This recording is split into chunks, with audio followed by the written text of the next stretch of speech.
Bom, pessoal, estamos aqui na nossa aula número 5. Vamos falar de interpretação dos contratos. E, na realidade, eu vou dar um roteiro aqui. Lembrando, né, que nosso curso é Blended. Então, vocês devem procurar o livro digital na seção número 2, na unidade número 2 e na seção número 1.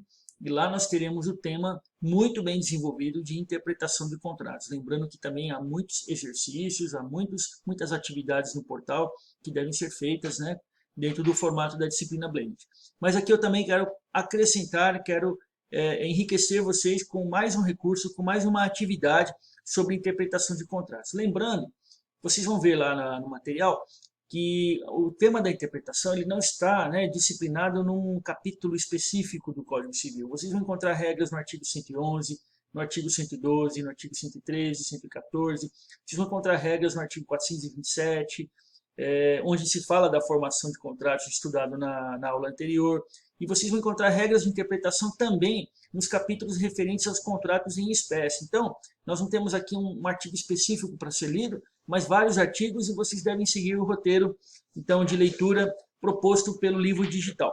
O que eu quero propor aqui, na verdade, é uma atividade que é um caso que eu também gostaria que vocês resolvessem, que vai envolver, né, a interpretação dos contratos. Vamos ao caso. Eu entro aqui no modo apresentação e eu tenho... Ah, chegou. Espero que tenha dado certo aqui.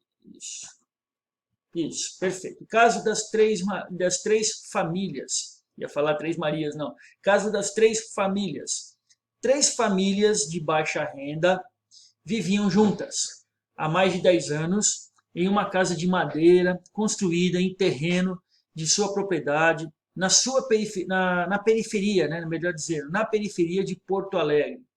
Com a expansão dos limites da cidade, uma empresa construtora procurou essas três famílias com o interesse de construir no local um edifício de apartamentos. Em troca, pela cessão do terreno, as famílias receberiam 2 apartamentos do edifício a ser construído. Aqui pouco importa se cada uma receberia 2 apartamentos ou se seriam 2 apartamentos para as 3 famílias. Eu não estou entrando nesse mérito. Em troca, então, elas receberiam 2 apartamentos. O contrato foi devidamente celebrado entre as partes, formalizado em cartório, tendo ainda sido oferecida em garantia do cumprimento do acordo por parte da construtora o imóvel onde residia a família do proprietário da empresa. Vamos entender isso. Então, é um contrato, né, onde havia uma promessa, né, de que essas famílias receberiam no futuro os apartamentos que ainda seriam construídos em troca do terreno que elas estavam, então, vendendo, cedendo para a construtora. Então, a construtora tinha uma obrigação, né, a ser cumprida para com essas famílias, e o dono da construtora ele oferece a própria casa, a própria residência, como uma garantia para o cumprimento desse contrato. Muito bem.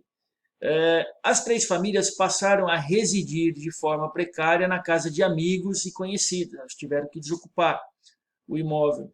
E os anos foram se passando e o edifício jamais foi construído. Após 5 anos de espera, as 3 famílias ingressaram em juízo, pleiteando que o imóvel dado em garantia, o imóvel do dono da construtora, que o imóvel dado em garantia fosse levado a leilão para pagamento do valor relativo ao terreno, acrescido de eventuais atualizações e indenização por dano moral decorrente do inadimplemento ou descumprimento da construtora. Nos autos do referido processo, o advogado da construtora alegou que o imóvel dado em garantia não poderia ser objeto de execução, pois estaria protegido pelo regime de bem de família, Lei 8.009/90. Pessoal, esse é um caso real ocorrido no Tribunal de Justiça do Rio de Janeiro. Temos um acórdão, inclusive, que trata deste assunto de uma forma bem interessante, didática, interessante para o nosso aprendizado. Mas antes de eu disponibilizar uma sugestão de como isso foi solucionado e também o próprio acórdão, eu gostaria que vocês pensassem, utilizando então todo o conhecimento que vocês terão aprendido sobre interpretação dos contratos E lembrando que aqui também nós temos muitos subsídios para aplicar os princípios contratuais, tema da nossa aula número 2, tá bom? Fica então a sugestão de atividade complementar para a semana. Um abraço.